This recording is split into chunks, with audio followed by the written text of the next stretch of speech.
जय श्री राम। जय जय श्री राम। नमस्कार मित्रों, मैं राकेश परमार आप सबको जय श्री राम। मित्रों, आज जय श्री राम बोलने के पीछे के निहितार्थ मैं बताऊंगा, लेकिन मैं अपने भारत महान के महानतम परंपरा पर इतराते हुए एक समाचार आपको देता हूँ। आप सबको खैर पता ही होगा। मित्रों, एक हैदराबाद के बच्चे को एक ऐसी जेनेटिक बीमारी हो गई थी जिसका इलाज बहुत महंगा था। उसका एक ही इंजेक्शन करीब 16 करोड़ रुपए की थी। एक बार फिर से सुनिए, 16 करोड़, वही करोड़ जो लाख के बाद आता है। खैर, उसके माता पिता हार नहीं माने, कोई भी माता पिता हार नहीं मानता। उसके पास चाहे 16 रुपया ना हो, संचार क्रांति का उन्होंने फायदा उठाया और आम जन से मदद मांगा। मित्रों, फेसबुक पर, ट्विटर पर, सोशल मीडिया पर एक ट्रेंड किया मामला। और मुझे बड़ी खुशी है कि हमारे देश के आम जन ने, मतलब जो बड़े बड़े सेलिब्रिटी दिए वो तो दिए, उनका भी बहुत बहुत धन्यवाद, लेकिन आम जन जिनको 5 रुपए देने के ऐसे थे, उन्होंने 7 रुपए के इंतजाम करके उस बच्चे को दिया कि बच्चा पैसे का अफवाह में नहीं मरना चाहिए। और मुझे बड़ी खुशी है कि 16 करोड़ का वो इंजेक्शन आया और अब उस बच्चे को लगा दिया गया है। मैं दुआ करूंगा 140 करोड़ के अपने आबादी से कि आप सब अपने अपने इष्ट से प्रार्थना करें, दुआ करें, जिसका जो तरीका हो, क्योंकि सब मार्ग कनाट प्लेस से ही जाता है। चाहे आप गोलचक्कर से जाएं या राजू चौक की तरफ से जाएं, जहां जाइएगा, अगर आपको कनाट प्लेस जाने के लिए 4-5 रास्ते हैं, लेकिन जाना कनाट प्लेस है तो रास्ता ये, चाहे भगत सिंह वाले मार्ग से जाएं, शाहजहां रोड से मार्ग जाएं, पचकुया रोड से जाएं, संसद मार्ग से जाएं, वही है। ऊपर परमात्मा के यहाँ जाने का रास्ता एक ही है। चाहे हम जो माध्यम मिले, हम चाहे ऐसे करके उनको प्रार्थना करें, हम ऐसे करके उनको दुआ करें, हम ऐसे करके करें या हम ऐसे करके करें, अलग है, लेकिन पहुंचती सजदा एक ही जगह है। हम उसको अपने अपने सुविधा अनुसार अपने अपने नामों से पुकारते हैं, लेकिन है वो परमपिता परमेश्वर, निराकार ब्रह्म, साकार ब्रह्म, कोई भी ब्रह्म है, कोई शक्ति है जिसको हम सब पूछते हैं। तो हम अपने समझ देशवासियों से सादर अनुरोध करते हैं कि उस आप प्रार्थना करें। जैसा आपने दिल खोल करके दान और वो बच्चा अपना इलाज कराने का सक्षम हुआ, आप अब दुआ करें कि वो जल्द से जल्द रिकवर करें और आम जीवन जिए, सामान्य जीवन जिए। उस बच्चे को भी उम्र में बड़े होने के नाते मेरा आशीर्वाद है, और मैं हिंदू धर्म को मानने वाला हूँ और मर्यादा पुरुषोत्तम राजा राम, बजरंग बली, माँ दुर्गा, कलकत्ता वाली काली जी जैसे 36-37 जो हमारे देवी देवता हैं, उन 36 कोटि, मतलब 36 तरह के, कोटि मतलब करोड़ नहीं, मतलब जो 36 तरह के हमारे देवता हैं, उन सभी देवताओं से हाथ जोड़कर प्रार्थना करता हूँ कि वो उस बच्चे पर अपनी सर्वोच्च आशीर्वाद बनाए रखे, अपना कृपा दृष्टि बनाए रखे। मित्रों, आज और भी कई घटनाएं हुई। मैं दिल्ली में हूं तो बिना दिल्ली का बात कहे कैसे करूं। हमारे दिल्ली के ड्रामेबाज ने आज फिर से एक नौटंकी किया। दिल्ली को पूर्णतः खोलने का आदेश पारित किया है, लेकिन क्या क्या खोला पहले जान लीजिए। मतलब वो चीजें खोला जहां से सरकार को आमदनी होने वाली है, वो चीजें नहीं खोला जिससे आम जन को फायदा होने वाला है। मतलब स्कूल, कॉलेज, इंस्टीट्यूशन ये सब बंद रहेंगे, क्योंकि इसमें विद्यार्थियों को पढ़ करके समझदार हो जाने का खतरा है। लेकिन साप्ताहिक बाजार खुले रहेंगे। जो आदमी साप्ताहिक बाजार में एक बार खरीदारी करने गया होगा, उसको पता चला होगा कि कॉलेज में ज्यादा भीड़ लगता है या साप्ताहिक बाजार में लगता है। लेकिन ये हमारे केजरीवाल है। केजरीवाल, उससे क्या मतलब कि आपका क्या हो रहा है? साप्ताहिक बाजार से वसूली होती है उसके आम आदमी पार्टी के कार्यकर्ताओं की, तो वो उसका वसूली का ध्यान दे रहा है। केंद्र सरकार की परखी नजरों ने आम आदमी पार्टी के उस कार्यकर्ताओं का वो रोजगार हाथ से छीन लिया जो वो घर घर राशन पहुंचाने में कुछ अपने बेरोजगारों को रोजगार देने की साजिश रचा था। लेकिन केंद्र सरकार में भी एक से एक बैठे हुए उनके उसकी कलई पहचान ली। तो अब वो इस माध्यम से दिया कि कोई बात नहीं, वीकली मार्केट जो लगता है उससे आप अपना कमाई करो, हम हैं तो आपकी कमाई को प्रभावित नहीं होने देंगे, अपना काम बनता, भाड़ में जाए दिल्ली की जनता। खैर, आज बात इस पर नहीं करेंगे। आज बात करेंगे, ये नौटंकी कंपनी के एक नौटंकी वाले ने उत्तर प्रदेश में जाकर के प्रेस कॉन्फ्रेंस किया। प्रेस कॉन्फ्रेंस का मुद्दा तो उसने बड़ा सही चुना था, लेकिन उसकी समझ पर हमको हमेशा संदेह रहता है, क्योंकि ये सब बड़े धूर्त लोग हैं।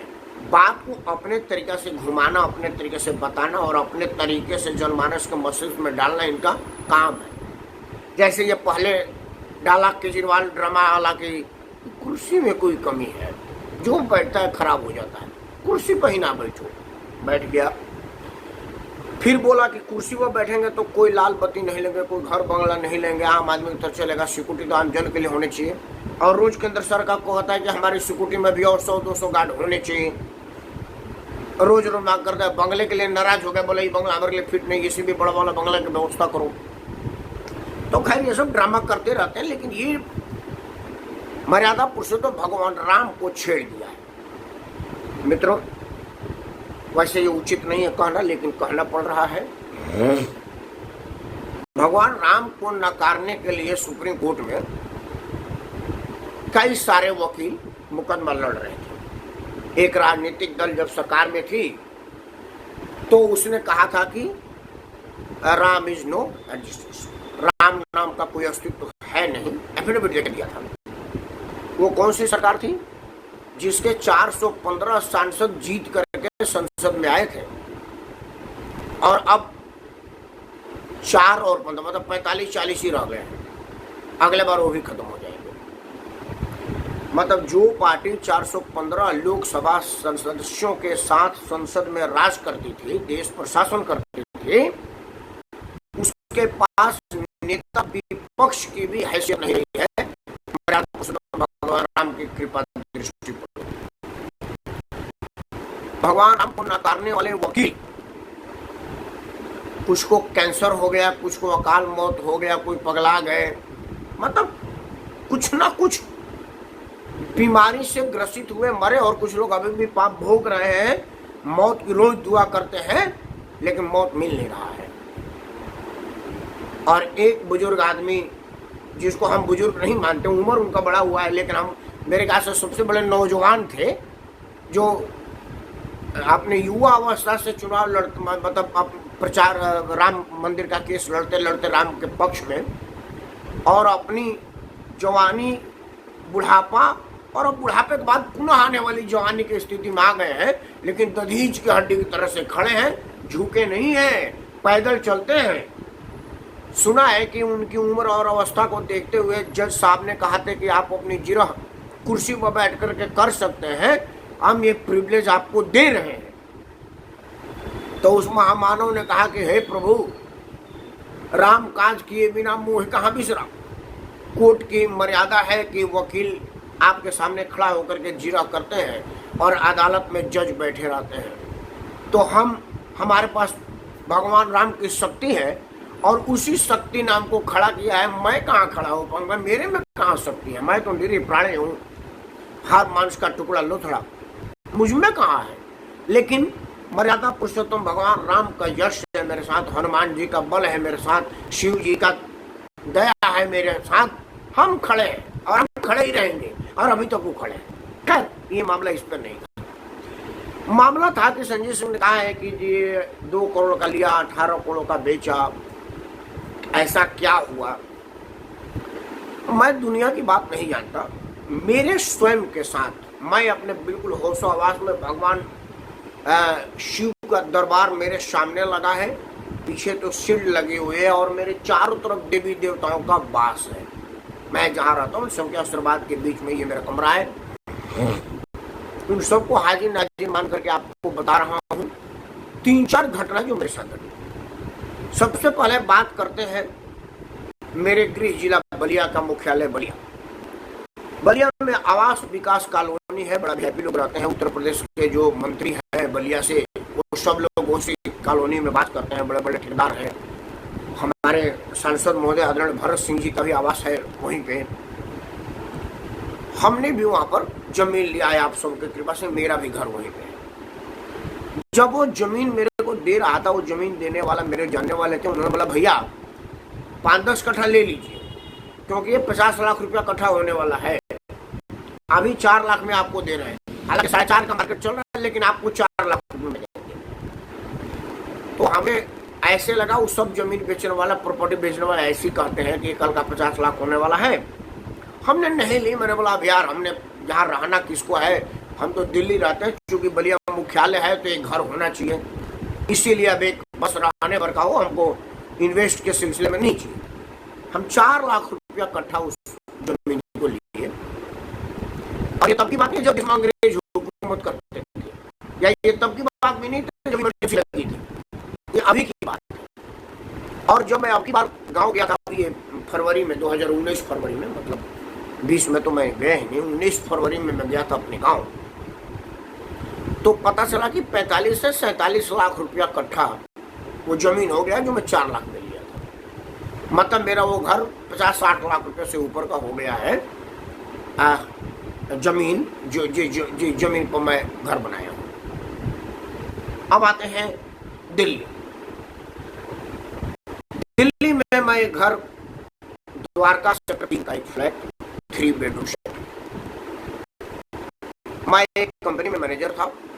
हमारे मित्र थे जो कंप्यूटर सेक्शन में काम करते थे, उन्होंने बोला परमार जी मैंने घर देखा है, एक फ्लोर पर 3 फ्लैट है, अच्छा होगा कि वो उसमें से एक फ्लैट ले लीजिए, आपके पास तो पैसा है, 2 फ्लैट भी ले सकते हैं।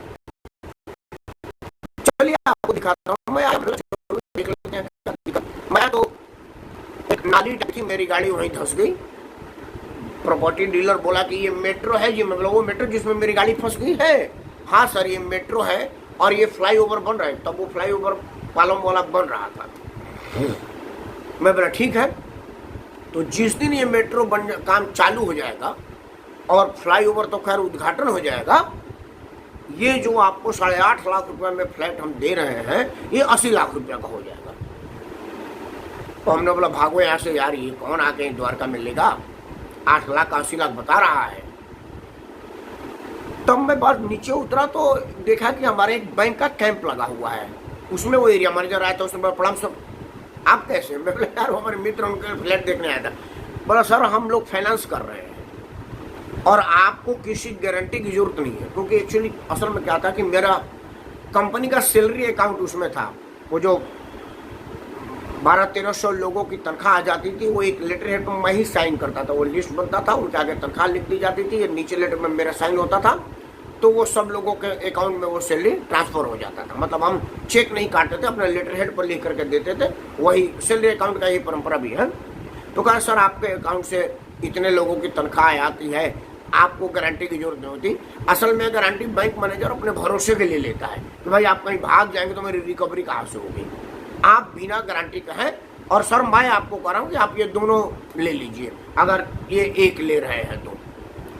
अब 16-17 लाख रुपया होगा। तो फ्लैट वाले ने बोला अगर आप दोनों ले रहे तो मैं 15 लाख में आपको दे दूंगा। मतलब 8 लाख वाली 7.5 लाख में मेरे को पड़ रही थी। मैं कहा यार ये कहाँ लूँ मैं, छोड़ो। खैर जो मेरे मित्र थे उन्होंने अपने एक ऑफिस वाले सहकर्मी को बुलाया और वो तीनों फ्लैट उन लोगों ने ही ले लिया। मित्रों अभी कुछ दिन पहले मेरे ख्याल से 2014-15 में मैं गया था, वहाँ के दादा देव ग्राउंड में एक बहुत बड़ा हमारा पूर्वांचल का कार्यक्रम होता है। मैं उस कार्यक्रम से लौट रहा था, तब तक हमारे मित्र का फ़ोन आया कि द्वारका में मैं आपको देखा था मंच पर। मैं बोला साहब कैसे देखे? नहीं कोई आदमी फेसबुक लाइव लगाया था, वो हमारा मित्र था, तो आपको देखा था मैंने। तो द्वारका एक आइए ना घर, हम पत्नी भी कई बार शिकार थी। मैं आ जाऊँगा, क्या दिक्कत है? तो मैं गया उनके घर, तो बोले कि ये आप बगल वाला हमारा वाला फ्लैट है, आपका वाला फ्लैट है। मैं बोला अब आपका कहाँ?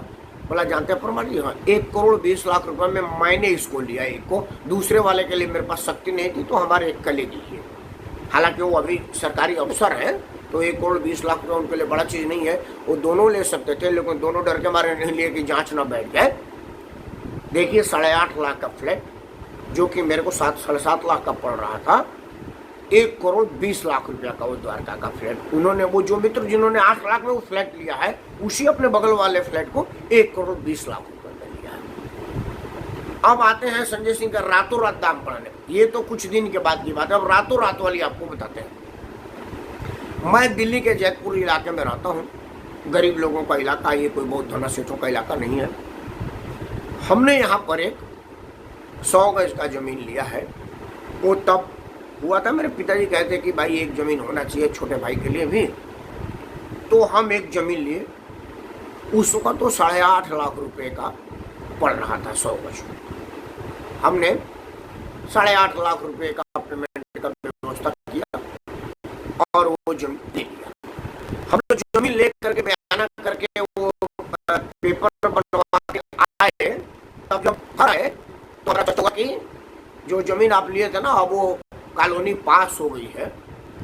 तो जो 8 लाख रुपए में लिया था वो रात में ही 30-35 लाख रुपया का हो गया। और जो हमारे सामने वाला जिसने जमीन को दिखाया था, उसने बोला कि आप 8.5 लाख में लिए हैं ना, तो 17 लाख रुपए में मैं ले लेता हूँ, आप हमको दे दीजिए। मतलब हमने बोला अभी तो पेपर भी नहीं पत्नी को दिखाया बे, आप तो जमीन ले रहा है नहीं, 17 लाख। असल में क्या ठीक मेरे सामने पड़ रहा है। आप या एक काम करिए, मैं आपको 150 गज जमीन अलग एक दे देता हूँ, मेरा कोने पर है। मैं बोला बेटा रजिस्ट्री जिस पर हमारी हो जाती है ना, बेचते नहीं है। मेरे पिताजी वो साइकिल नहीं बेचे जिस पर हम शुरू से पहली बार बैठ गए थे, वो खिलौना अभी तक नहीं बिका है जिसको हम एक बार खेल चुके थे। हमारे घर में मोटरसाइकिल तो सड़ रही है, जो हम लोग दिल्ली में आए थे तो पहली बार खरीदे थे। कबाड़ी वाला भी 100-200 रुपये में दे जाता, कबाड़ी किलो के हिसाब से। जिस पर नाम चढ़ जाता ना उसको बेचते नहीं है, हमारे खानदान में नहीं है। हमारे पिताजी कहे हैं कि बेटा स्याही मत गिराना, लाल निशान कभी मत लगाना, भूखे मर जाना। लाल निशान, हमारे यहाँ लाल निशान नहीं लगता। जमीन खरीद लिया है तो खरीद लिया है। अब ये तो 17 लाख का है, 17 करोड़ में भी नहीं देते, ये भूल जा। मतलब अभी हम घर भी नहीं आए थे, कागज रास्ते में था और उसको 17 से 20 लाख रुपए मिलने लगा। आज तो खैर और भी ज्यादा मिल रहा है। कुछ भी नहीं, मर्यादा पुरुषोत्तम राम की कृपा हुई। स्वतः समझने वाली बात है कि जैसे ही किसी को पता चला होगा कि अब यहाँ पर राम मंदिर निर्माण का काम फाइनल हो गया, अब मंदिर बनेगा, तो मेरे ख्याल से उसके बगल वाली जमीन थी वो तो फिर 18 करोड़ क्या हो, तो 100 करोड़ में भी लोग मांगा रकम देंगे। और कौन नहीं चाहेगा भगवान राम के पड़ोस में रहना। अगर मेरे पास 100, 200, 500, 1000 करोड़ रुपया होता, मैं बगल की सारी जमीनें खरीद लेता, मुँह मांगा दाम देता। भर दाम बोलो, क्योंकि मैं लोगों को कहता कहाँ रहते हो, मैं भगवान राम के शरण में रहता हूँ। बिल्कुल मर्यादा पुरुषोत्तम राम के मंदिर दिखाया आपने, हाँ बिल्कुल, ये वो उसका परछाई से मैं आनंदित होता रहता हूँ। वहीं मेरा निवास है, जहाँ राजा राम जी का कभी जन्म हुआ था, जहाँ दशरथ जी का दरबार लगा था। जिस जमीन पर मर्यादा पुरुषोत्तम ने अपने नन्हे पाँव से लेकर के और 22 पाँव का कदम चाप किया है, उस जमीन पर सांस ले रहा हूँ मैं। वहाँ खड़ा होकर के अपने आप आनंदित महसूस कर रहा हूँ। इसकी कीमत, इसका कोई कीमत है संजय सिंह? अरे तुम लोगों को तो संस्कार का पता नहीं है, कीमत क्या जानो। तुम तो इतना ही मालूम होता है कि राज्यसभा का सीट कितने में बेची जाती है, तुमको तो इतना ही पता है। वो अगर मैं पूछ दूं कि वो दिल्ली वाला राज्यसभा सीट गुप्ता कितना रुपया दे करके आया, तो तुम्हारे पास जवाब नहीं होगी। अगर एक मामूली आदमी का इतना रुपया कीमत हो सकता है, तो वो तो मर्यादा पुरुषोत्तम भगवान राम है भाई। उस सीट का क्या मतलब? जो आदमी कल तक साइकिल पर घुमा करता था, करोड़ों रुपया का फाइनेंस करके बेटी को हीरोइन बनाने का सफल प्रयास कर रहा है, तो तू अपने से समझ ले भाई, तू 2 करोड़ का आदमी, तेरे पास इतना पैसा आ गया कि तू लड़की को हीरोइन बना दिया पैसे के बल पर। और उत्तर प्रदेश दिल्ली में कहीं कोई ऐसा जगह नहीं जहाँ तेरा धन संपत्ति ना हो, तो 2 करोड़ आदमी का इतना रेट होगा। मर्यादा पुरुषोत्तम राम के दाम का अंदाज लगा रहा है? बेबुद्धि वाला आदमी, तेरे को समझ नहीं है। खैर, भारत के विपक्ष के पास कुछ काम नहीं है। अब तक भगवान राम की दुहाई देते देते भारतीय जनता पार्टी को 2 सीट से 350 सीट तक पहुंचा दिया आप लोगों ने, और 415 सीट से रसातल में आ गए। जिस आदमी की सरकारें थी, उस आदमी समाजवादी पार्टी का एक विधायक कह रहे थे पांडे जी की ये घोटाला हुआ है, ये नहीं देख रहा था कि उत्तर प्रदेश में शासन थी उसकी, अब अनुशासन में होने के लिए बताया जा रहा है ये भगवान राम की कृपा है, अब से भी समझो। दूसरा, अगर आप इससे भाजपा के विरोध में लपेटने का प्रयास करें कि जनमानस में आएगा, तो जनमानस के मन में एक बात बैठ गया है कि बच्चा बच्चा राम का और राम के ही काम का। जो भाजपा है वो जय श्री राम के साथ ही है, जय श्री राम के वजह से है, जय श्री राम के कृपा से ही है। तुम कितना हो चिल्ला लो, आकंठ तेजाब में डूब करके तुम्हारा भरोसा कोई नहीं करेगा। क्यों? क्योंकि राम के नाम की लूट है, धन लूट हम लोगों ने संस्कार में नहीं सीखा है। हम तो मंदिर में जो चढ़ावा चढ़ा देते हैं, मंदिर के नाम पर जो निकाल देते हैं, वो घर में खर्चा नहीं करते, तो वो राम भक्त उस पैसे से गमन करेंगे? ऐसा तुम सोच सकते हो क्योंकि तुम्हारे जीन में ये है।